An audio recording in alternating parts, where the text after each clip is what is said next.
இன்னைக்கு நம்ம நேர்களுக்காக என்ன சமைக்க போறீங்க? இன்னைக்கு வந்து பாவக்காய் தொக்கு பண்ண போறோம். பாவக்கால தொக்கு. சூப்பர். ஸோ பாவக்காய் தொக்கு செய்வதற்கு தேவையான பொருட்கள் என்னென்ன? பாவக்காய், எண்ணெய், கடுகு, தக்காளி, உப்பு, வெங்காயம், புளி, குழம்பு மிளகாய் தூள், கருவேப்பிலை, பூண்டு, வெல்லம். ஓகே, எல்லா தேவையான பொருட்களும் தயாரா இருக்குது. ஸோ ஃபர்ஸ்ட் இப்போ என்ன பண்ண போறோம்? ஃபர்ஸ்ட் வந்து நம்ம இந்த அடுப்பையும் ஆன் பண்ணிக்கணும், இந்த அடுப்பையும். ஏன்னா இதுல வந்து நம்ம பாவக்காவை ரோஸ்ட் பண்ண போறோம். எண்ணெய் ஊத்தி இதையும் ஆன் பண்ணிடுங்க. இதுல மற்ற வேலையெல்லாம் செய்ய ஆரம்பிக்கும். கொஞ்சம் எண்ணெய் சேர்த்துட்டு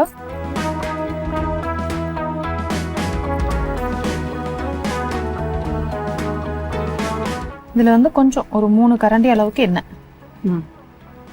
கொஞ்சம் 3 கரண்டி சேர்த்துட்டு இதுல கொஞ்சமா சேர்த்தா போதும், 1 கரண்டி சேர்த்துட்டு இந்த பாவக்காய் வந்து நல்லா பொடியா விதை எடுத்துட்டு கட் பண்ணி வச்சிருக்கோம். சூடாகணும்ன்றது இல்லையா? இல்ல அப்படியே போட்டுறேன். பரவாயில்லையா? பரவாயில்ல. அது அப்படியே ரோஸ்ட் ஆகுற அளவுக்கு வைக்கணும். நம்ம இதெல்லாம் செய்யற வரைக்கும் அது வதங்கிட்டே இருக்கும். ஓகே.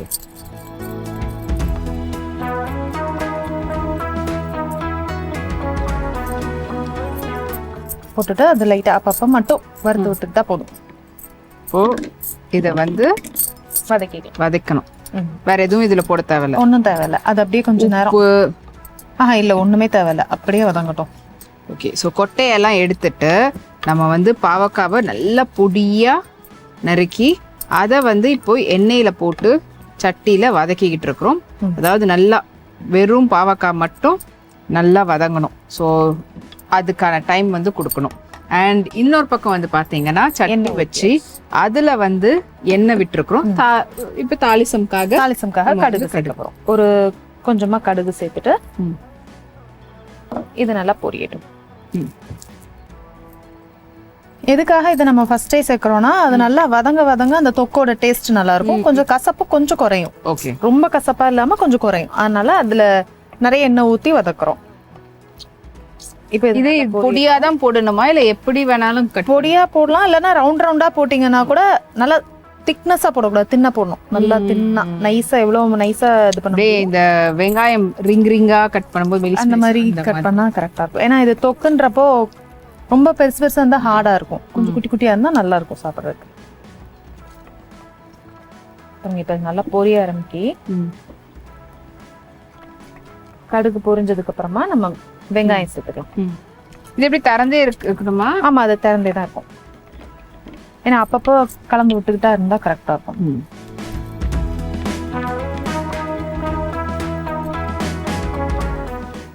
ஸோ அந்த பக்கம் வந்து பாத்தீங்கன்னா எண்ணெய் விட்டு தாளிசம்க்கு கடுகு வந்து பொரிய ஆரம்பிச்சிருக்கு. இப்போ பொரிஞ்சதுக்கு அப்புறம் நம்ம வந்து வெங்காயம் சேர்க்க போறோம். பொடியா கட் பண்ணி வச்சிருக்கணும். இதுவுமே பெரிய வெங்காயத்தை நல்லா பொடியா கட் பண்ணிக்கலாம். இப்போ எவ்வளவு பாவக்காய், அதுக்கு எந்த அளவுக்கு நம்ம வெங்காயம்? ஒரு 1/4 கிலோ பாவக்காய் எடுத்தீங்கன்னா பெரிய சைஸ் பல்லாரி ஒண்ணு எடுத்தா கரெக்டா இருக்கும் நமக்கு. தக்காளியும் அதே சைஸ், ஒரு பெரிய சைஸ். ஒரு தக்காளி வந்து ரொம்ப அதிகமா வேண்டாம், ஒரு மீடியம் சைஸ் எடுத்தாலே போதும். ஏன்னா நம்ம கொஞ்சம் புளியும் கரைச்சு ஊத்த போறோம்ன்றதுனால நிறைய தக்காளி தேவைப்படும்.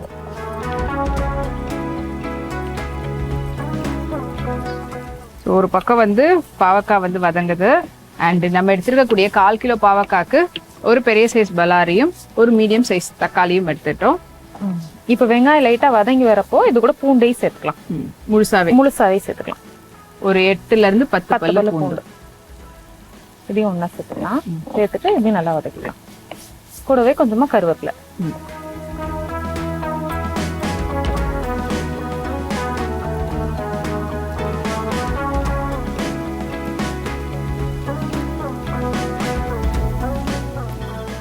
சேர்த்துட்டு நல்லா கலந்துக்கலாம்.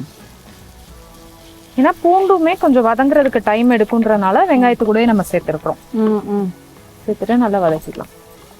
இது கொஞ்சம் நல்லா கலர் மாறுற அளவுக்கு வதக்கிக்கணும். இல்ல பூண்டை ஏன் முழுசா போடணும்? அது பொடியா நறுக்கி போடக்கூடாதா? இல்ல, பூண்டு சாப்பிடும்போது ஒரு ஃபிளேவர் நல்லா இருக்கும், அதனால நம்ம முழுசா போட்டிருக்கோம். அந்த தொக்குன்றதுனால பூண்டு நல்லா இருக்கும்.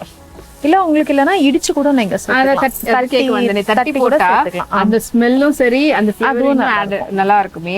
முழுசா சேர்க்கலன்னா நீங்க தட்டி கூட போட்டுக்கலாம். 1-2 தட்டி கூட நீங்க நம்ம சேர்த்துக்கலாம். இப்போ இது நல்லா கலர் மாறணும்.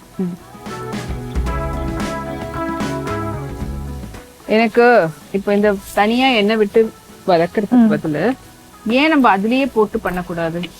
இதுனா உங்களுக்கு குக் ஆகுறதுக்கு டைம் எடுக்கும். நீங்க தனியா வதக்கிட்டு சேர்க்கும் போது குக் ஆகுறது ஈஸியா இருக்கும். ரெண்டாவது அதுல உள்ள பாவக்காவோட கசப்பு தன்மை கொஞ்சம் குறையும்.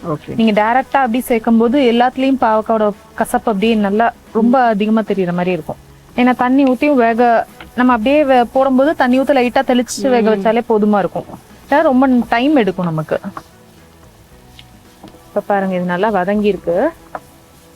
இப்போ தக்காளியை போட்டுக்கலாம். பொடியா கட் பண்ணி வச்சிருக்க ஒரு மீடியம் சைஸ் தக்காளி போட்டுக்கலாம். போட்டுட்டு இதையும் நல்லா பண்ணிக்கலாம்.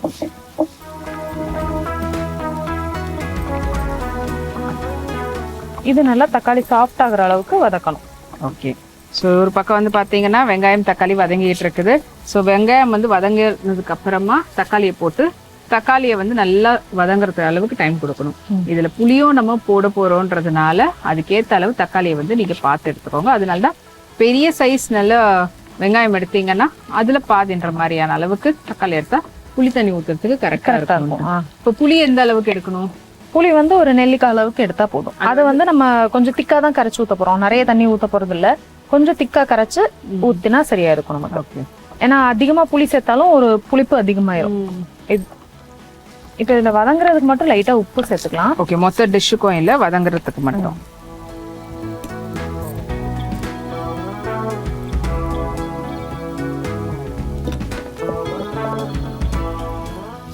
ஸோ வெங்காயம் தக்காளி வதங்குறதுக்கு லைட்டா உப்பு சேர்த்துருக்கோம். மொத்த டிஷ்க்கும் இல்ல. டிஃபன் கேஸ் மொத்த டிஷ்க்கும் போடுறதா இருந்தாலும் இப்ப போடலாமா? போடலாம். பாவக்காய் போட்டதுக்கு அப்புறம் தான் இல்ல இப்பவே சேர்க்கறா இருந்தாலும் சேர்த்துக்கலாம். ஆனா நீங்க திரும்பவும் சேர்த்தக்கூடாதுல்ல, அதனால கொஞ்சமா சேர்த்துட்டு அதுக்கப்புறமா நம்ம சேர்த்துக்கலாம். ஏன்னா நிறைய பேர் அந்த பாவக்காய் சேர்த்ததுக்கு அப்புறம் நம்ம குழம்பு தூள் எல்லாம் போடும்போது அந்த உப்பு அப்படி ஃப்ளோல உப்பு சேர்த்து போட்டுருவாங்க. அதனால இப்ப போட்டீங்கன்னா அப்ப போடாம விட்டுறணும். ஓகே. இப்ப இது நல்லா சாஃப்ட் ஆகுற அளவுக்கு வதங்கட்டும். இப்போ பச்சை வாசனை நல்லா போகுது. ஒரு மாதிரி பச்சை ஸ்மெல் வந்துட்டே இருக்குது. அதனால போயிட்டு வதங்க உங்களுக்கு அந்த பச்சை வாசனையும் போயிடும், சீக்கிரமா குக் ஆகும். அதனால நம்ம தனியா வதக்கிட்டு போடும்போது டேஸ்டும் நல்லா இருக்கும். இப்போ இது கலர் சேஞ்ச் ஆகுமா இல்ல இப்படி கொஞ்சம் கலர் மாறும், லைட் கலரா மாறும். இப்போ வந்து பாத்தீங்கன்னா அப்படியே பொரியிற அளவுக்கு இருக்குது. எண்ணெய் இன்னும் முடிஞ்ச விட்டு கூட பொரியிற மாதிரி கூட நல்லா பொரிச்சு கூட உங்களுக்கு அப்படி பிடிக்கும்னா நம்ம ஆயில் நிறைய சேர்க்கறீங்க அப்படின்னா கொஞ்சம் பொரிச்சு கூட எடுத்துடலாம். அப்படி சிப்ஸ் மாதிரி பொரிச்சு கூட எடுத்துக்கலாம். ஆனா அதுங்கிறப்ப உங்களுக்கு ஓவர் ஆயிலா தெரியும். நம்ம ரைஸ்ல போட்டு சாப்பிடும் போது கொஞ்சம் ஆயில் அதிகமா தெரியும். இதுல கம்மி பண்ணியிருக்கோம்ல, அதனால அதுக்கு தான் அதுல கூட கொஞ்சம் ஊத்தினாலும் பரவாயில்ல அப்படின்ற மாதிரி இருக்கும்.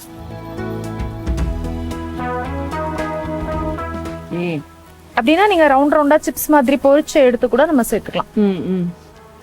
ஸோ இதை நீங்க பொரிச்சோம் நல்லா எண்ணெயில போட்டு பொரிச்சு எடுத்தோம் நீங்க வந்து போடலாம்.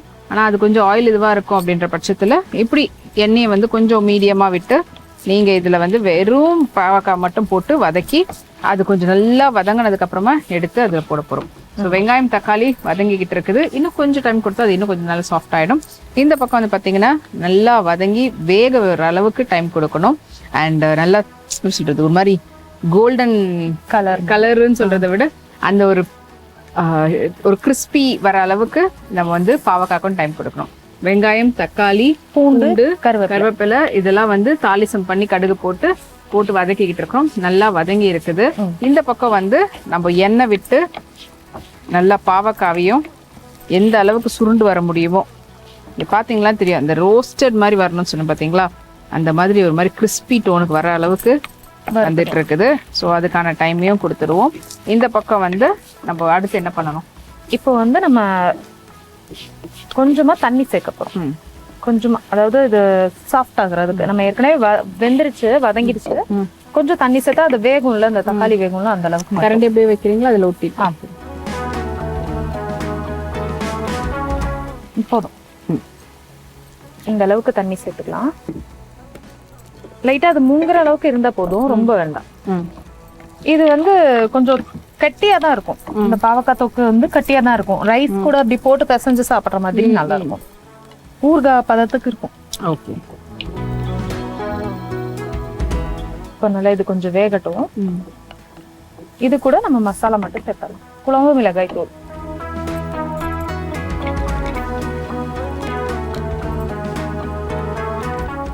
இதுதான் காரத்துக்கு. அதனால உங்களுக்கு 1 ஸ்பூன் 1.5 ஸ்பூன் அளவுக்கு நீங்க சேர்த்தாலும் கரெக்டா இருக்கும். வேற எதுவும் நம்ம காரத்துக்கு சேர்க்கலன்றதுனால இந்த காரத்துக்கு கரெக்டா இருக்கும். இல்ல உங்களுக்கு இன்னும் கொஞ்சம் வேற காரமா வேணும், ஸ்பைசி வேணும்னா கொஞ்சம் 2 காஞ்ச மிளகாவை கூட கிள்ளி போட்டு நீங்க இது பண்ணிக்கலாம். ஃபைனலா தாளிசம் போடும்போதோ இல்ல ஃபர்ஸ்ட் தாளிசத்துலயோ காஞ்ச மிளகா சேர்த்துக்கிட்டீங்கன்னா அது ஒரு ஃபிளேவரா இருக்கும். ஓகே. இப்போ இது நல்லா கொதிக்கட்டும். அந்த பச்சை வாசனை போகிற அளவுக்கு கொஞ்சம் கொதிக்க வச்சிடலாம். மசாலாவுக்கு குழம்பு மிளகாய்த்தூள் மட்டும் தான் போட்டிருக்கிறோம். ஸோ ஆல்ரெடி கொஞ்சம் தண்ணி விட்டு அந்த தண்ணியோட சேர்ந்து நல்லா வெங்காயம் தக்காளி வதங்கி அது கொஞ்சம் வேகட்டும் சொல்லியிருந்தோம். அதோட சேர்த்து இப்போ இந்த குழம்பு மிளகாய்த்தூளையும் போட்டு பச்சை வாசனை போகிற அளவுக்கு விடணும். அதுல இருந்து லைட்டாக எண்ணெய் பிரிஞ்சு வர அளவுக்கு. இங்கே வந்து பார்த்தீங்கன்னா அந்த பச்சை வாசனை இருக்கு பார்த்தீங்களா, பாவக்காவுடைய பச்சை வாசனை, அந்த ஸ்மெல்லே இப்போ வரல. ஃபர்ஸ்ட் போட்டதும் அப்படி ஒரு பச்சை வாசனை. இப்போ நீங்க ஃபர்ஸ்ட் கேட்டீங்கல்ல எதுக்காக தனியா வதக்குறோம்னு, இதுதான். இப்போ நம்ம மொத்தமா போடும்போது சீக்கிரமா குக் பண்ணிடலாம் நம்ம இதுல. ஏன்னா நம்ம அப்படி போட்டு அப்புறம் வேக வைக்கிறதுக்கு கொஞ்சம் டைம் எடுக்கும். அந்த டேஸ்ட்டுக்கும் இந்த டேஸ்ட்டுக்கும் உங்களுக்கு வித்தியாசம் இருக்கும். ஓகே. அதே போல இப்போ இது தனியா பண்ணாம அதுலயே பண்றதா இருந்தா இப்ப போட்டுருக்கணும். இப்ப போடணும். இல்ல வெங்காயத்தோடய போட்டுட்டு இருக்கணும். இல்ல இந்த மாதிரி போட்டுட்டு தண்ணி ஊத்தி வேக வைக்கணும். தண்ணி ஊத்தி வெந்ததுக்கு அப்புறமா தான் நம்ம புளி தண்ணி சேர்க்கணும். அந்த மாதிரி செய்யறதா தண்ணி ஊத்தி வெந்து நல்லா சாஃப்ட் ஆகுனதுக்கு அப்புறமா புளி தண்ணி சேர்த்து நம்ம கட்டி ஆக்கணும். இல்ல இப்ப இது எண்ணெயில நல்லா கொஞ்சம் நம்ம வதக்குற மாதிரி இருக்குல்ல, அப்போ இந்த ஸ்டேஜ்னா அது கொஞ்சம் வளவலான்னு ஆயிடாதா? இல்ல வெங்காயம் போடும் போதே போட்டா எண்ணெயிலே அது இல்ல இது கரெக்டா இருக்கும். நீங்க இந்த ஸ்டேஜ்லயே போட்டாலே போதும். ஓகே. வெங்காயம் போடும்போது போட்டீங்கன்னா ஒரு மாதிரி கொஞ்சம் கசப்பு அதிகமா தெரியுற மாதிரி இருக்கும். இப்போ பாருங்க இது நல்லா சாஃப்ட் ஆக ஆரம்பிக்குல்ல. இது நல்லா வெந்ததுக்கு அப்புறமா நம்ம அதை ஒண்ணா சேர்த்துக்கலாம். அதுவும் அதுக்குள்ள நல்லா வதங்கிரும், கரெக்டா வந்துரும். அதாவது இப்ப அப்படியே ஒட்டுது. அந்த அளவுக்கு குக் ஆயிடுச்சா? ஆனா போடும்போது எவ்வளவு இருந்தது, சட்டி ஃபுல்லா இருந்த மாதிரி இருந்தது, அப்படியே சுருண்டு இருக்குது நல்லா. ஆனா இந்த மாதிரி இருக்கிறதுனால இப்ப நல்லா பொடியா கட் பண்ணதுனால இப்ப இது இன்னும் சுருங்கி இப்போ செஞ்சு கொடுக்கும் போது பசங்க கையில கொடுக்குறோம், குழந்தைங்க இருக்கிறாங்க ஒரு வீட்டுல, அவங்க பாவக்காய் நார்மலா கொடுத்த சாப்பிட மாட்டாங்கன்றவங்கள இது நல்லா இவ்வளவு தூரம் வதங்கிடுச்சு. இப்ப நீங்க அது தொக்குல போட்டு கொடுக்கும்போது அது என்ன காயினே தெரியாது. அது டேஸ்ட்டும் வர இது தனியா பண்றதுனால கசப்பு தன்மையும் போயிடும் போது அழகா அவங்களுக்கு சாப்பிட வச்சிடலாம். தனியா பெருசா போட்டதானே இது பாவக்கான்னு தெரியும், எடுத்து தனியா வைப்பீங்க அப்படின்னு. இது வந்து கொஞ்சம் அந்த பூண்டு வேகிற அளவுக்கு மட்டும் டைம் கொடுக்கும். கொஞ்சம் டைம் கொடுத்துட்டு அதுக்கப்புறம் நம்ம பாவக்காவை எடுத்து அதோட ஒண்ணா சேர்க்கணும். பூண்டு வெந்துடுச்சா? கொஞ்சம் இல்ல எப்படி? ஓகே, இப்படிதான் வச்சு பார்க்கணும்.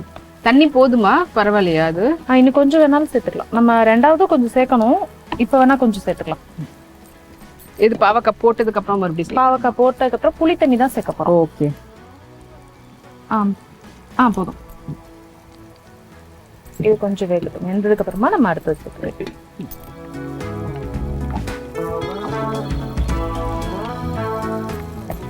இதுலயே நல்லா வெந்ததுனால நம்ம இது தனியா தண்ணி சேர்த்து வேக வைக்கணும்னால இல்ல, கொஞ்சம் புளி தண்ணியிலே கொதிக்க வைக்கும் போது உங்களுக்கு கரெக்டா வந்துடும்.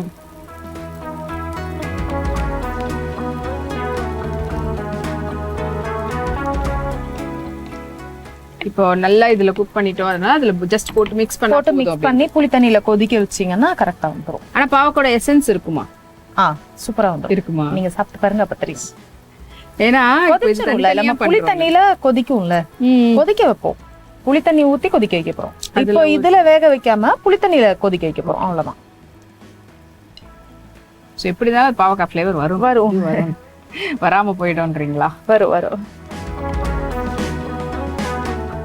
இது வந்து மெயினா ஒயிட் ரைஸ், வெள்ளை சாதம் போட்டு அதோட மிக்ஸ் பண்ணி சாப்பிடுற அப்பளம் பொரிச்சு வச்சாலே போதுமா இருக்கும், நல்லா இருக்கும். இப்போ இது கொதிக்கவே எவ்வளவு கொதிக்கணும்? இன்னும் கொஞ்சம் ஒரு 2 minutes கொதிச்சா போதும். கொஞ்சம் தண்ணி வத்திருச்சுன்னா நம்ம அதை சேர்த்துடலாம். ஓகே. ஸோ இதில் வந்து நல்லா வெங்காயம், தக்காளி, பூண்டு மூணுமே இந்த மசாலாவோட சேர்ந்து வேகுது பார்த்தீங்களா? இந்த ஸ்மெல்லே அவ்வளோ நல்லா இருக்கு. அதாவது இன்னும் புளி போடலை, ஆனால் புளிக்குழம்பு அப்படின்றதுக்கான ஒரு ஃப்ளேவர் ஸ்மெல் வரும்ல, அது இப்பவே நல்லா வருது. பாவக்காய் ஸ்மெல்ல தாண்டி அந்த ஸ்மெல் தான் அதிகம் வருது. பாவக்காவும் பார்த்தீங்கன்னா நல்லா வதங்கிருச்சு.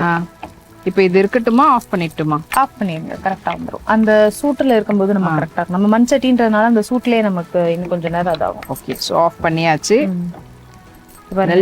நல்லா வெந்திருக்கு. இந்த அளவுக்கு வெந்ததுக்கு அப்புறமா நம்ம பாவக்காவை சேர்த்துக்கலாம். அழுத்துனா அமுங்குது. அழுத்தினா அமுங்குது. ஓகே. ஸோ இப்போ இதை எடுத்து போடட்டுமா? போட்டுருங்க.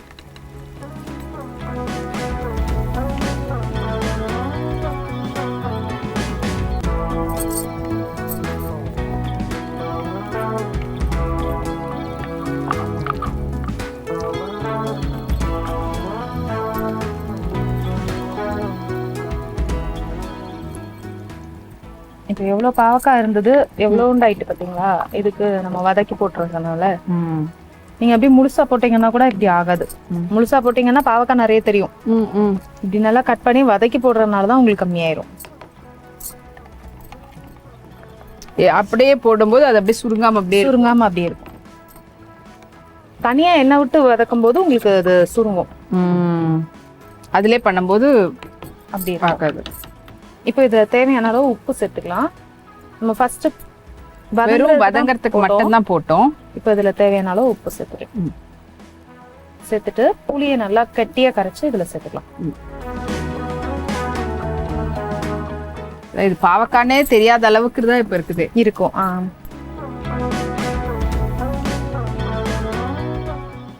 ஏற்கனவே வந்து நல்லா கொதிச்சிட்டு இருந்தது. வெங்காயம், தக்காளி, பூண்டு இது அதோட மசாலா போட்டுட்டு இப்போ பாவக்காவும் போட்டாச்சு. பாவக்காவோட சேர்ந்து நல்லா கொதிக்குது. புளிய வந்து கொஞ்சமா புளி சேர்த்துட்டு கட்டியா கரைக்க போறோம். கட்டியா கரைச்சு ஊத்திங்க. அதுக்காக அதிகமா புளி சேர்த்துறாதீங்க, அப்புறம் புளிச்சிருச்சுன்னா சாப்பிட முடியாது. இது நமக்கு கரெக்டா இருக்கும். சேர்த்து இந்த தண்ணியில வேக வைக்க போறோம். மூடி போட்டா மூடி வச்சிடலாம். ஓகே. ஸோ புளி தண்ணியில கொஞ்சம் நல்லா ஒரு நல்லா கொதிக்க ஆரம்பிச்சிருச்சு. இன்னும் கொஞ்சம் அப்படியே கொதிச்சு ஃப்ளேவர் எல்லாம் ஃபுல்லா நல்லா ஒட்டுக்கா வரட்டும். அதுக்கான டைம் கொடுத்துரும். தனியா இருந்த நல்லா வதங்கு நல்லா சுருண்டு வந்த பாவக்காவை ஆல்ரெடி நம்ம வெங்காயம், தக்காளி, பூண்டு பிளஸ் மிளகாய் தூள் போட்டு அதோட நல்லா உப்பு போட்டு வெந்துகிட்டு இருந்தது, கொதிச்சிட்டு இருந்து அதுல வந்து ஆட் பண்ணிட்டு புளி தண்ணி ஊத்தி கொதிக்கட்டும் சொல்லி இருக்கிறோம். இப்போ எந்த அளவுல இருக்குது இப்ப பாருங்க, நல்லா கட்டியாக ஆரம்பிச்சிருச்சுல. இந்த ஸ்டேஜ்ல நம்ம வந்து வெல்லம் சேர்த்துக்கலாம். வெல்லம் ஸ்டவ் ஆஃப் பண்ணிடலாமா இல்ல ஸ்டவ் ஆன்லயே கொஞ்சம் கொதிக்கட்டும்? ஸ்டவ் ஆன்லயே தான் இருக்கு. ஒரு ஸ்பூன் அளவு வெல்லம் சேர்த்து நல்லா கலந்து வைக்கிறேன். ஒரு லைட்டா ஒரு ஸ்வீட் ஃப்ளேவருக்காக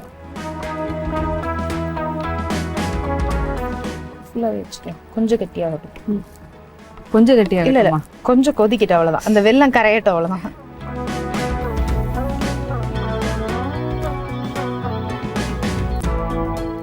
வெல்லம் கரைஞ்சிருச்சுன்னா முடிஞ்சுது. ஓகே. ஸோ இதுக்கப்புறம் எடுத்து பிளேட்டிங் தான் பண்ணணும்ன்றீங்க. எடுத்துடலாமா? யூஸ்வலா பாவக்கால இருக்கக்கூடிய கசப்புக்காக அது கொஞ்சம் ஸ்வீட், அந்த வெல்லத்தையோ இல்லைன்னு சர்க்கரையோ லைட்டா ஆட் பண்ணுவாங்க ஃபைனலா. ஸோ அப்படிதான் இப்போ வந்து நம்ம வெல்லம் வந்து ஆட் பண்ணியிருக்கோம். மற்றபடி ஆல்ரெடி வந்து நல்லா கொதிச்சு எண்ணெய் பிரிஞ்சு வரதான் செஞ்சது, வெந்துருச்சு. அதனால நம்ம எல்லாமே வெந்ததுதான். நம்ம பாவக்காவையுமே தனியா வேக வச்சு தான் போட்டிருக்கோம். அதனால கரெக்டா வந்துடும். ஸோ இப்போ ஆஃப் பண்ணிடலாமா? இல்லை பண்ணிடலாம். ஓகே. எடுத்துடலாமா?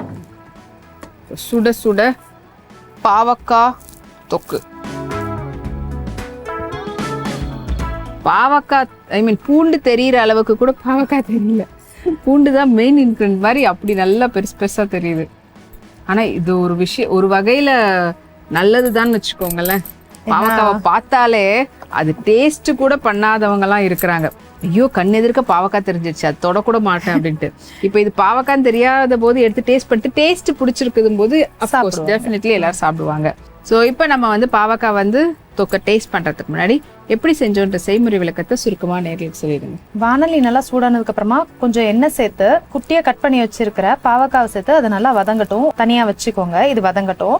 இன்னொரு வானலியில கொஞ்சமா எண்ணெய் சேர்த்துட்டு கடுகு சேர்த்து, கடுகு நல்லா பொரிஞ்சதுக்கு அப்புறமா கட் பண்ணி வச்சிருக்கிற வெங்காயம் சேர்த்து நல்லா வதக்கிக்கோங்க. வெங்காயம் நல்லா வதங்கி வரும்போதே பூண்டையும் சேர்த்து நல்லா வதக்கிக்கோங்க. இப்போ இதனால வதங்கினதுக்கு அப்புறமா கருவேப்பிலை, தக்காளி சேர்த்து நல்லா வதக்கிக்கோங்க. தக்காளி சாஃப்ட் ஆகுறதுக்கு கொஞ்சமா உப்பு சேர்த்துக்கலாம். இப்போ இது கூடவே கொஞ்சம் தண்ணி சேர்த்து நல்லா வேக வச்சிருங்க. இப்போ இது நல்லா வெந்ததுக்கு அப்புறமா குழம்பு மிளகாய் தூள் சேர்த்து நல்லா கொதிச்சதுக்கு அப்புறம் நம்ம வதக்கி வச்சிருக்கிற பாவக்காவையும் இதோட ஒன்னா சேர்த்து நல்லா கலந்து விட்டு கொஞ்சமா புளி தண்ணி சேர்த்து நல்லா தேவையான அளவு உப்பும் சேர்த்து இறக்கும் போது கொஞ்சமாக வெல்லம் சேர்த்துக்கோங்க.